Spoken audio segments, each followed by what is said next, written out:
નમસ્કાર, એબીપી અસ્મિતાની વિશેષ રજૂઆત. હું તો બોલીશમાં હું રોનક પટેલ આપનું સ્વાગત કરું છું. આપ તો આઇકોનિક ફેસ છો. તમને લોકોને તો બધા ફોલો કરતા હોય નાગરિકો. તમે રોડ ઉપર નીકળ્યા તો શરૂઆત તો નેતાઓએ કરીને. એમ લોકો એમ કહે છે કે તમે કોઈને બોલવા નથી લેતા, પરંતુ આજે હું બધું સાચું બોલવાનો પ્રયત્ન કરીશ. કોઈ પણ નેતા નહીં માને તો હું ચોક્કસથી બોલીશ. હું કોઈ પણ મુદ્દો ક્યારે દબાયો નથી, ક્યારે દબાશે નહીં. ગુજરાતના ટેલિવિઝન ઇતિહાસમાં પહેલીવાર એવું બન્યું હશે કે દર્શકોએ સતત 365 દિવસ સુધી કોઈ એક એન્કરને જેલ્યો હશે.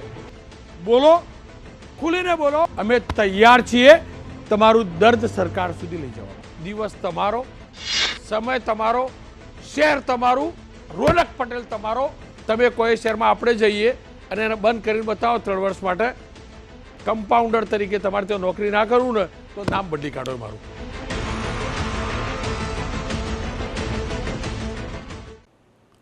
હું તો બોલીશનો આ કાર્યક્રમ આપ તમામના આશીર્વાદથી, આપ તમામના વિશ્વાસથી આજે 5 વર્ષ પૂરા કરી ચૂક્યો છે. 5મા વર્ષનો આ છેલ્લો એપિસોડ છે. આવતીકાલથી 6ઠ્ઠા વર્ષનો એપિસોડ શરૂ થશે.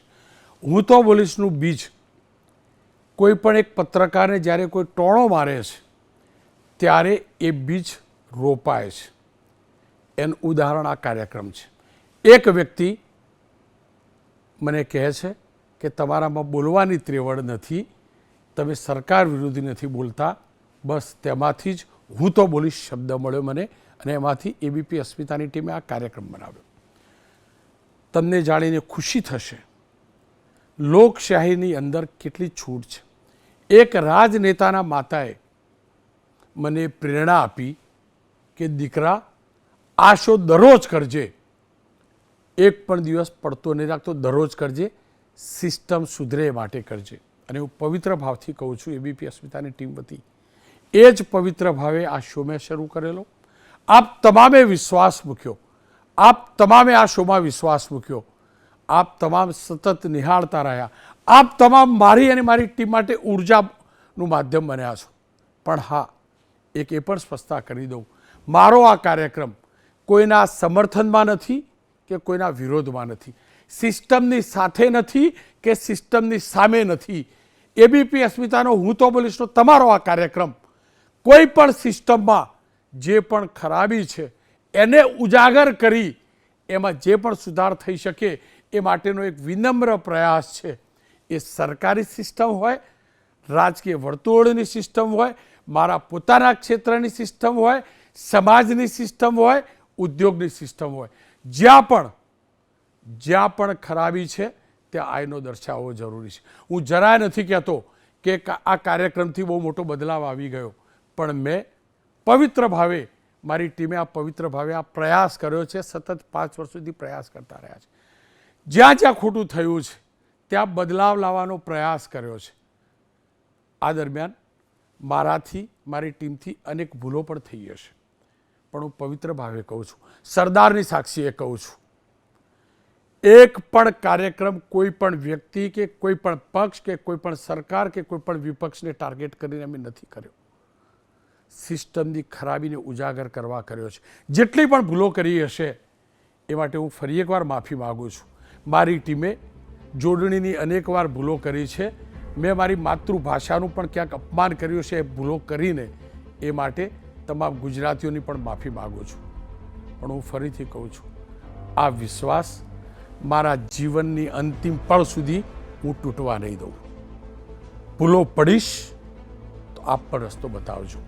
તમામની અપેક્ષા હશે કે આ કાર્યક્રમની અંદર અમારો મુદ્દો આવે, મારો પ્રયાસ પણ છે.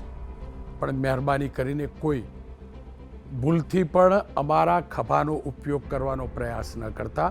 આ ખભો સત્યને લઈને દોડવા માટે છે, કોઈ અસત્ય માટે નથી.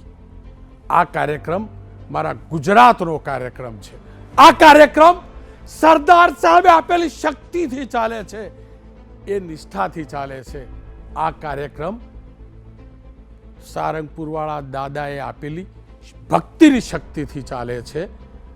આ કાર્યક્રમ મારી માતા, મારી પત્ની, મારા પરિવારના ત્યાગથી ચાલે છે, મારી ટીમના ત્યાગથી ચાલે છે. એબીપી અસ્મિતાની એ ટીમ જ્યારે આ કાર્યક્રમમાં ક્ષતિ થઈ હશે હું ગુસ્સે થયો છું, સ્ક્રીન ઉપર તમે જોયો એના કરતાં પણ વધુ, પણ ભાવ માત્ર એટલો જ, મારા ગુજરાતનું જાણે અજાણે અહિત ન થાય.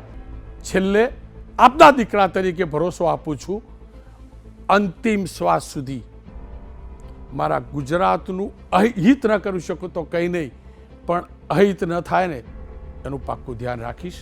ફરી એકવાર આપ તમામના આશીર્વાદ, વડીલોના આશીર્વાદ, એ વડીલ પત્રકારોના આશીર્વાદ જેમને મારા કાર્યક્રમોમાં અનેકવાર રિએક્શન આપ્યા છે, અનેક લોકો એવા છે મારા કાર્યક્રમના સારા નરસા પાસા મને શીખવાડ્યા છે, એ તમામનો આશીર્વાદ બસ સરદારના ગુજરાતમાં દાદાના દીકરાથી કોઈ ભૂલ ન થાય તેવી પ્રાર્થના. ગુજરાતનો હતો, છું અને ગુજરાત માટે જ રહીશ અને ગુજરાત માટે જ મરીશ.